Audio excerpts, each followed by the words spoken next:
నూతన సంవత్సర వేడుకల్లో భాగంగా విశాఖలో ప్రత్యేక ఆంక్షలు విధించినట్లు పోలీస్ కమిషనర్ డాక్టర్ శంకభద్ర బాగ్చి తెలిపారు. డ్రంక్ అండ్ డ్రైవ్ టెస్టులు నిర్వహిస్తామన్నారు. మద్యం తాగి వాహనాలు నడిపితే కేసులు నమోదు చేస్తామంటున్న విశాఖ సిపితో మా ప్రతినిధి సతీష్ ఫేస్ టు ఫేస్. నూతన సంవత్సర వేడుకల్లో భాగంగా డిసెంబర్ 31 రాత్రి విశాఖ నగరంలో పోలీసులు ప్రత్యేక నిబంధనలు అమలు చేశారు. అయితే దీనికి సంబంధించిన పూర్తి వివరాలు తెలుసుకునేందుకు మనతో పాటుగా నగర పోలీస్ కమిషనర్ డాక్టర్ శంకభద్ర బాగ్చి మనతో ఉన్నారు. ఆయన అడిగి ఈ న్యూ ఇయర్కి సంబంధించి ఎటువంటి ఆంక్షలు విధించారనేది తెలుసుకుందాం. సార్, కేవలం డిసెంబర్ 31 రాత్రి నగరవాసులకు సంబంధించి ఎటువంటి నిబంధనలు మీరు అమలు చేస్తున్నారు?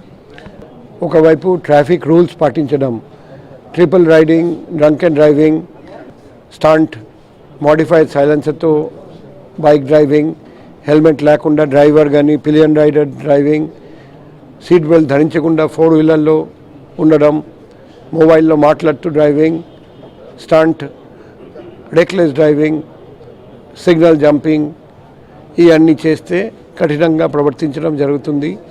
మరోవైపు ప్రాస్టిట్యూషన్, ఓపెన్ డ్రింకింగ్, ప్యాకట, జూదం, ఈవ్ టీజింగ్, ఇవన్నీ మేము మా Shakti teams, drones, CCTV and police ద్వారా కంటిన్యూస్గా మేము అబ్జర్వ్ చేస్తాము. సార్, ఫ్లైఓవర్స్ అదేవిధంగా బీచ్ రోడ్లో మద్యం షాపులు ఎంతవరకు రాత్రి కొనసాగించే అవకాశం ఉంది?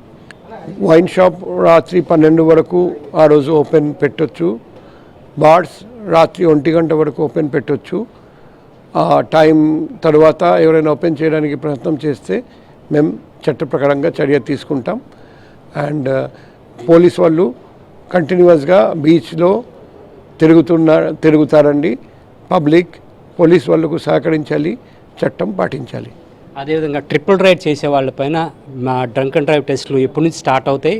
ఎంతమంది సిబ్బందితో చేసే అవకాశం? 500 మంది సిబ్బందితో మేము ట్రాఫిక్ నియంత్రణ చేస్తాం. అందులో ఎస్ఐ గారి ఆధ్వర్యంలో ప్రతి చోట టీమ్స్ ఉంటాయి. బ్రెత్ అనలైజర్ ద్వారా చెక్ చేయడం కంటిన్యూస్గా సాయంత్రం నుండి మొదలవుతాయి. కాబట్టి దయచేసి మందు త్రాగి ఎవరు బండి నడపకండి అండ్ ఓపెన్ డ్రింకింగ్ నుండి దూరంగా ఉండండి. పోలీస్ వాళ్ళు ఖచ్చితంగా పట్టుకుంటారు. మా దగ్గర డ్రోన్స్ ఉన్నాయి. రాత్రిపూట కూడా డ్రోన్లో నైట్ విజన్ డివైస్ ఉంటుంది. కాబట్టి మీరు ఎక్కడ ఉన్నా ఎటువంటి తప్పు చేసినా మీరు దొరికిపోతారు. కాబట్టి ఎటువంటి నేరం చేయకూడదు. చట్టం పాటించండి, పోలీస్కి సహకరించండి, పోలీస్ కూడా మీకు సహకరిస్తారు. పబ్లిక్కి ఇబ్బంది పెట్టకండి, నాయిస్ పొల్యూషన్ నుండి దూరంగా ఉండండి. ఇప్పుడు ఈవెంట్స్ నిర్వహించే వాళ్ళకి ఎటువంటి మీరు నిబంధనలు పెట్టారు? అదేవిధంగా ఎన్ని గంటల వరకు కార్యక్రమాలకు మీరు అనుమతి ఇచ్చారు? ఇన్ రైటింగ్ పర్మిషన్ అడగాలి. మేము కూడా ఇన్ రైటింగ్ పర్మిషన్ ఇస్తాం. అందులోనే మేము మెన్షన్ చేస్తాం ఎన్నింటికి వరకు మీరు ప్రోగ్రామ్ పెట్టొచ్చు. మామూలుగా రాత్రి 12 వరకు అందరూ పెట్టారు. అది అందరికీ మేము అలౌ చేస్తాం మీరు పర్మిషన్ అడిగితే. కానీ కొన్ని ముఖ్యమైన విషయాలు మనం గుర్తుపెట్టుకోవాలి.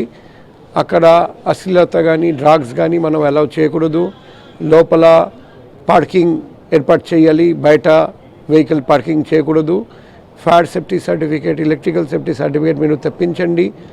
అవసరం ఉంటే ఫైర్ ఇంజిన్ పెట్టండి. Sufficient number of emergency exits పెట్టాలి. అండ్ పోలీస్కి సహకరించండి. ఎటువంటి ప్రాబ్లం ఉన్నా వెంటనే లోకల్ పోలీస్ కానీ 112 కాల్ చేయండి. మంచి భవిష్యత్తు కోసం, మంచి ఉద్యోగం సాధించడానికి ప్రయత్నం చేయండి. వీడియో జర్నలిస్ట్ సత్యతో సతీష్, ఏబిఎన్ ఆంధ్రజ్యోతి, విశాఖ నుంచి.